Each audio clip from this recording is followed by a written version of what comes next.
Greetings, everyone. This is Rock and Roll Stock Connection with the Weekly Comic Book Runner. We've been away for a couple weeks because of the winter weather last week. I was unable to pick up last week's books, so this week's roundup is going to be a bit long as we're covering both this week's and last week's books. So, oh boy, we got a bunch. Anyway, let's get started. Kicking things off, we've got Dark Web, Mary Jane, and Black Cat. Our first video this week is going to be covering the Dark Web tie-ins. So, anyway, Dark Web is going on, or Inferno 2, Mystical Boogaloo. So, and New York's gone to hell again. Felicia's basically going through. Felicia, realizing that a bad situation is happening, is trying to, help the people, specific people, not just help whoever she can, but specific ones, namely Mary Jane, because, well, if Peter isn't already helping her, well, he would want someone to make sure she's okay. However, apparently Mary Jane now has powers, which she's using against the appliances that have come to life and are attacking her and her family. She's then attacked by a water tower, but Black Cat gets Paul and his kids, basically tells them to go down to the basement of the building they live in, and then puts in a call to an associate, Iron Man, and requests some drones be sent to keep an eye on them. But after MJ stops the water tower that's attacking her, Felicia saves her, swings her to the intention of getting her back to the building her and Paul live in. While they talk, and including talking about Felicia trying to avoid talking about Peter, but, well, yeah. But they end up in limbo. And, however, it turns out that it was not by accident, it was by design. Belasco, the former ruler of Limbo, former, needs a thief. We have a backup story called The Mask of Dr. Doom, which Felicia seemingly steals Dr. Doom's mask.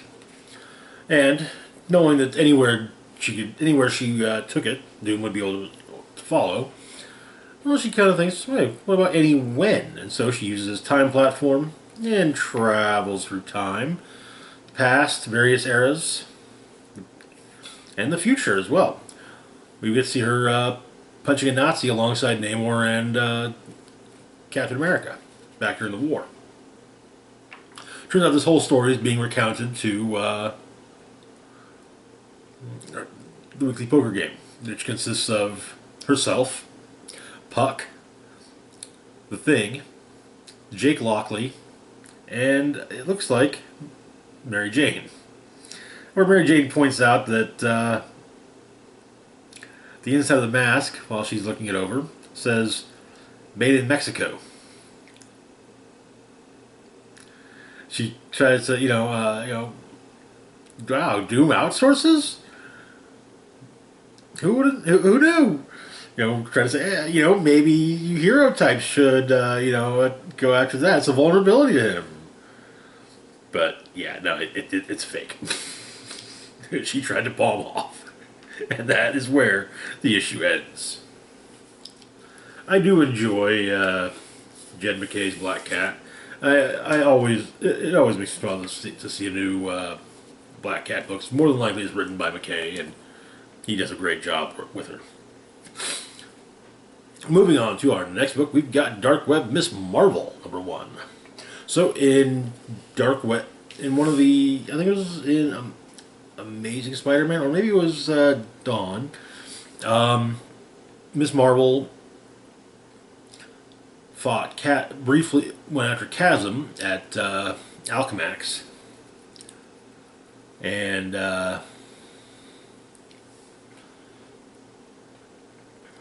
was sent away as she knows Peter Parker, or her friend that works at Alchemax knows Peter Parker, or at least aware of him. Yes, that's it. So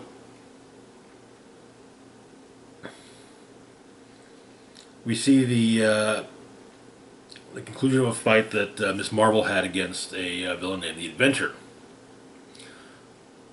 Then at Jersey City landfill, the various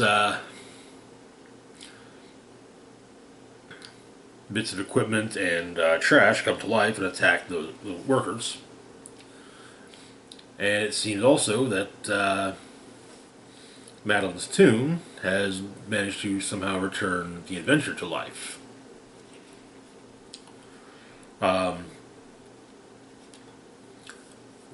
But Kamala's talking with some of her friends about her internship at Alchemax. They're mostly not that. Some of them aren't, or Oscorp, not entirely pleased with it because, well, Norman Osborn is literally a supervillain. But she tries to say, he's changed, and and at Oscorp, he heads in, or she heads in. Her lab partner, there's another intern by the name of Arjun, who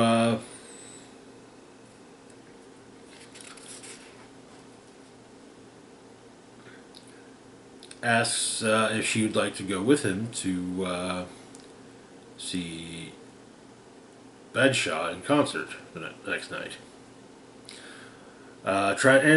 He's trying to feel okay. They're both trying. Kamal's more just hey, yeah, two friends going to see, that'd be great. Not a date, right? And trying to explain that trying to, he assumes it's because he's Hindu and she's Muslim. That may be the reason, but she tries to explain that's not the case when the lab equipment comes to life and attacks them. Kamala gets Arjun out of there as Miss Marvel, and then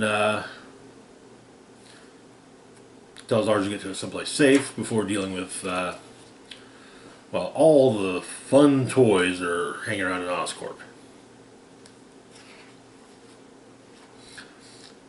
In Jersey City, the mosque has come to life.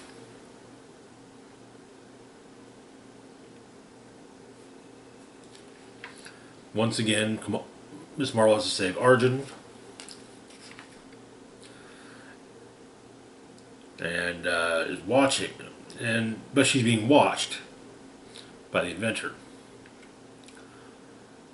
As Miss Marvel goes after his chasm and gets, sent to Limbo. And that is where the issue ends. I kind of like the idea that some of these tie-in minis are actually picking up on the events from the start of the story. That's generally what an alpha one-shot's supposed to do for a story, kind of set up the various arcs. So yeah, but anyway, moving on to our next book, we've got Dark Web Gold Goblin #2, or just Gold Goblin #2. Where we left off, Norman was being hailed as something of a hero as the Gold Goblin. However, Dark Web happened and Chasm beat his ass six ways to Sunday. And he's kind of being put through hell by Chasm, remembering when the glider ran him through. But he comes to in his now ruined lab with Liz Allen and his receptionist standing over him. But Liz wanted to make sure that Norman was okay because, her son, Norman's grandson, Normie, has already lost his father, Harry, and she doesn't want him to lose his grandfather as well. Elsewhere, Jack-o'-lantern has recovered from his injuries sustained fighting Gold Goblin in the previous issue. seems he has a degree of medical training and some horrible injuries. But Norman gets Liz and his receptionist into an SUV. The opposite cut through the park, not the roads, but through the park. But he swerves to avoid a dog and hits a tree. The dog appears to be his childhood dog, who apparently Norman killed when he was a child. But it's a hallucination. At the hospital, Jack-o'-lantern manages to escape while evacuations are happening. Later at Oscorp, Dr. Ashley Kafka comes to speak to Norman. Now, Norman wants to talk to her about some of the work she did with Beyond, the memo surgeries. Basically, wanted to maybe try them on, have perfected the technique on him, because while he's been cleansed of his sins, he still remembers all the things he did.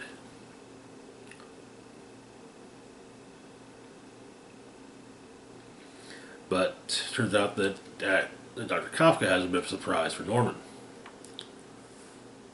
as she turns into Queen Goblin. The Beyond Corporation fused her with Norman's sins, created the Goblin Queen, or Queen Goblin. And so Gold Goblin and Queen Goblin duke it out. And using her various weapons, she's able to basically bring up all of his, some of the things that some of his trauma. But he calls Peter, leaving a voicemail, wanting to know when Peter planned on informing Norman that his sins had manifested into a friggin' goblin. He goes to one of his labs and hallucinates Gwen and his old dog.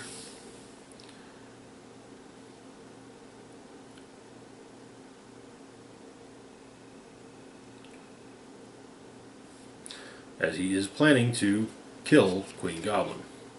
Elsewhere, however, Norman kind of just takes a moment and just has to rest briefly while trying to fix his gear. But he's not the only one gearing up. As Jack-o'-lantern, as I said, escaped the hospital and gotten back to one of his own hideaways and puts his outfit back on. And that is where the issue ends. I'm enjoying the Gold Goblin series, even without the dark web tie-ins. Though the dark web tie-ins do kind of make for a lot of fun with everything. The inanimate objects coming to life, and yeah, that's the fun part. But there's a lot of, yeah. Moving on, though, to our next book, we've got Amazing Spider-Man number 16. Where we left off, Spider-Man and Venom had tussled, with Venom being back to how he was about 30 or so years ago. Which led, Venom was sent away so that Peter could face Chasm. So we open with a flashback to the end of Spider-Man Beyond, with Ben saying, "Hey, Peter, they said that the only way all the memories we share, you just gotta put this helmet on and we can share them again." And Peter apparently was like, smashes it, like, "Oops, looks like you get your own life," and then kicks him in. Then Peter kicks him into psychoreactive goo.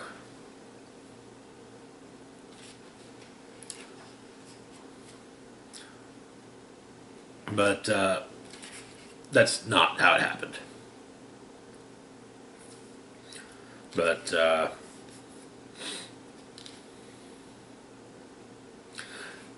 Peter and Ben duke it out. Ben's got some tricks that Peter will never have.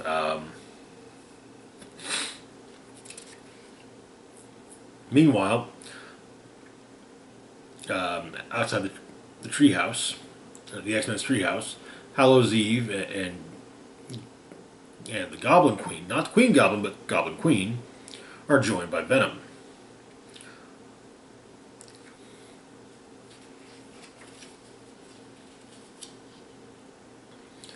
And Hallows Eve knocks Venom into the treehouse.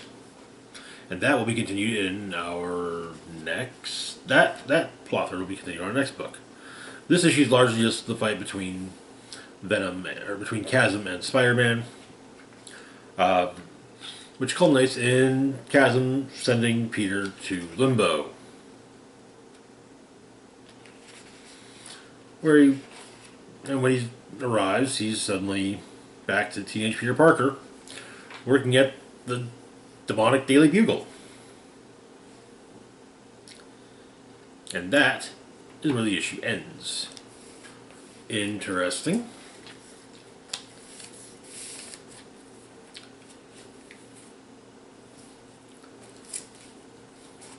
Moving on to our next book, we've got Venom number 14.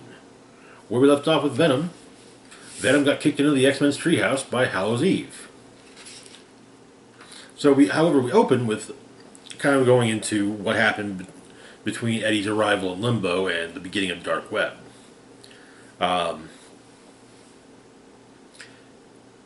Him and Chasm had a bit of a run-in, and Chasm was able to, as he puts it, reset Venom to factory settings.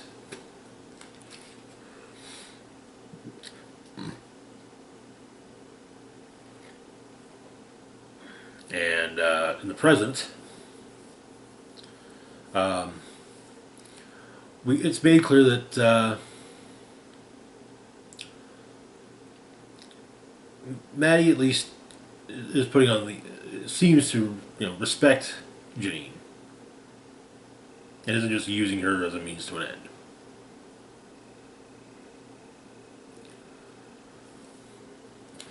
But Venom gets in the treehouse, but Sync is there. Sync's the only X-Man there because Iceman and Firestar are dealing with demonic infrastructure, as it were. But Venom takes on Sync, and uses Cyclops' powers to hit him, and a lot. And but that keeps Sync distracted while Janine makes her way into the treehouse to steal a backup, or a Cerebro backup. But turns out Sync can mimic Venom's symbiote, and not just the symbiote in general. He's even got the whole King in Black bit going on. And yeah, he really, this is you're plugged in this giant hive of symbiote. No wonder you're a little lost. Okay, all right. But Venom leaves the treehouse, runs through town, and ends up turning back into Bedlam. And he's confronted by his son Dylan, looking more like a more classic Venom. Though previously Dylan had changed his look and turned and his name into Codex. And that is where the issue ends. I like the idea that kind of everyone's pointing out the idea. Everyone's kind of catching on. Okay, Venom is not doing this. Something's happened to Venom if he's acting this way. Moving on to our last book for the moment, we've got Dark Web X-Men number 2. Where we left off, Magic took Havoc, Cyclops, and Jean Grey into Limbo to figure out what the hell's going on, and they were all taken prisoner.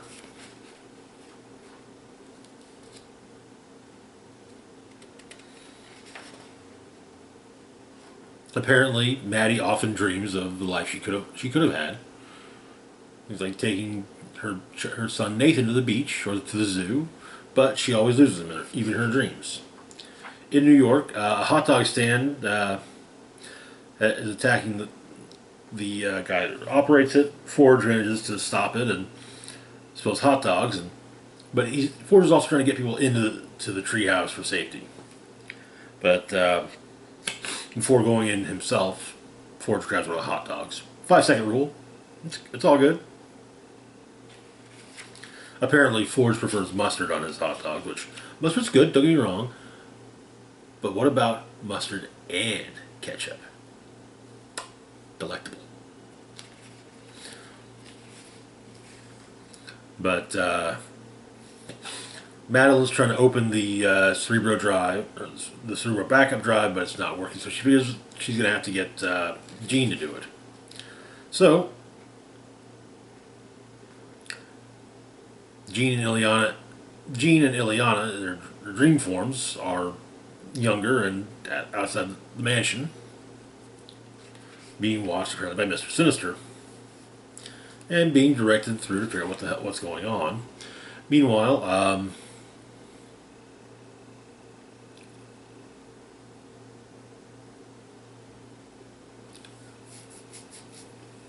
Alex and Scott, who are just being held prisoner consciously. Scott, without his visor and having a ring of puppies hanging around his head, so therefore he has to keep his eyes shut. But Havoc makes a few revelations. One, he's in therapy, and he's quitting the X-Men, the current lineup. It's not. He was added as a, on a lark by Forge to piss off Scott. In the Dreamscape, Jean and Ileana have to deal with Apocalypse, who is promptly done away with, before running through a hole and finding Madeline and being attacked by Bamfs.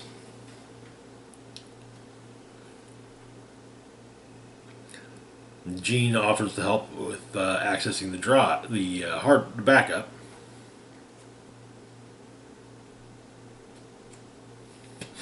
But back with Cyclops and Havoc, Scott figures that Alex was lying about leaving the X-Men, but he says he wasn't.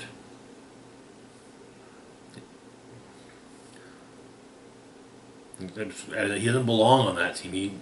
He deserves to be somewhere he's needed, somewhere he wants to be. The Public X-Men team has Scott. Doesn't need him. But maybe serve it a different way.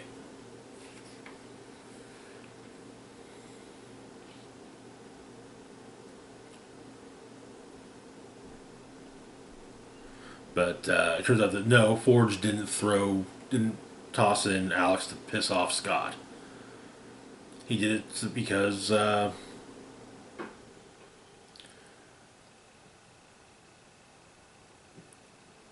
Forge wanted to see Scott fix something. But Havoc explains that they're good.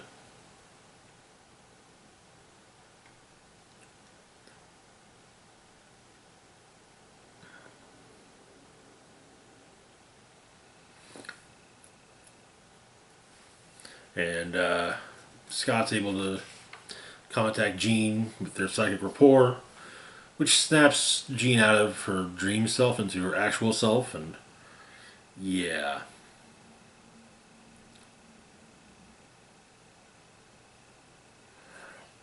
Jean ain't happy with Maddie, and slaps the shit out of her as the issue ends. And that is going to do it for now. As always, feel free to like, share, and subscribe. We've still got, for a good number of additional videos to go this week. So yeah, this is Rock and Roll Spuck signing off. Oh, yes. I did the first part of the YouTube stuff. Like, share, and subscribe. Links to my Facebook, Twitter, and Patreon, and PayPal are in the description box. down below. This is Rock and Roll Spock signing off. Actually signing off this time, saying, live long and rock hard.